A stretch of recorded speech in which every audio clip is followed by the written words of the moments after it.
कोपर्डीची घटना घडली आहे. कोपर्डीमध्ये बलात्कार झाला, आम्ही पेटून उठलो. दिल्लीमध्ये बलात्कार झाला, मेणबत्त्या बाहेर निघाल्या. महाराष्ट्रामध्ये बलात्कार झाला, आमचे मोर्चे निघाले. आमची लोक म्हणायला लागली शर्यतचा कायदा लागू करा. कोणी म्हटलं राज्यघटनेमध्ये बदल करा. मी म्हणतो काहीच करू नका, एकदा शिवचरित्र वाचा म्हणजे समजतं काय होतं. बलात्कार आजही झाले, तेव्हाही झाला होता. कुठं? रांझामध्ये. रांझाच्या एका हरामखोरानं एका गरीब शेतकऱ्याची पोरगी उचलली, पळवली, पाठवली, पोरीने जीव दिला आणि वार्ता महाराजांपर्यंत पोहोचली आणि महाराज गळवले येसाची. तर रांझाच्या पाठवाला बिलघोड आमच्या सामने हजर करा. आणि बेरीज जखडल्या अवस्थेमध्ये पाटील उभा केला गेला समोर, रांझाचा गुन्हेगार समोर उभा केला गेला आहे. आणि महाराज विचारतायत येसाची घडला गुन्हा खरा आणि सांगतो येसाची होय राज होय. आणि तसा गुन्हेगार शिवाजी महाराजांच्या पायावर पडलाय, रडतोय आणि सांगतो राज राज एवढी एक डाव माफ करा, राज एक डाव माफ करा.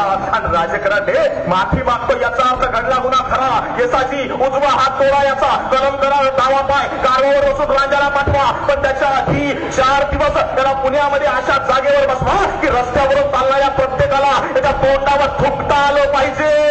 आणि येसाची विद्यार्थी राज कठोर शिक्षा कधी करायची? लगेच महाराज सांगा येसाची शिक्षा वाढवली म्हणून गुन्हे कमी होत नाही. शिक्षा होईल आणि ती लगेच होईल हा विश्वास दिला तर गुन्हे कमी होतात.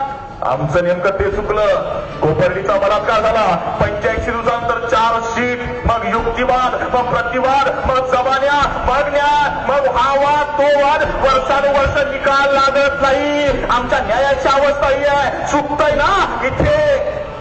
आमच्या प्रकाश पाटारी यांची कविता आहे. 70 वर्ष वयाच्या म्हातारीला कोर्टाच्या पायरीवर बसलेलं पाहून विचारलं आजीबाई आजीचं काय आहे? 70 वर्षाच्या म्हातारीला कोर्टाच्या पायरीवर बसलेलं पाहून विचारलं आजीबाई आजीचं काय आहे? म्हातारीनं उत्तर दिलं 17व्या वर्षी झालेल्या बलात्काराचा आज निकाल आहे. 3 न्यायाधीश बदलून गेले, 4 वकील सोडून गेले, निम्मे आरोपी म्हणून गेले. मी मात्र अजूनही फिरतेच आहे. 17व्या वर्षी झालेल्या बलात्काराचा आज निकाल आहे. ही आमच्या न्यायाची अवस्था आहे. होतं काय? शिवचरित्र वाचत नाही. होतं काय? पोरांना शिवचरित्र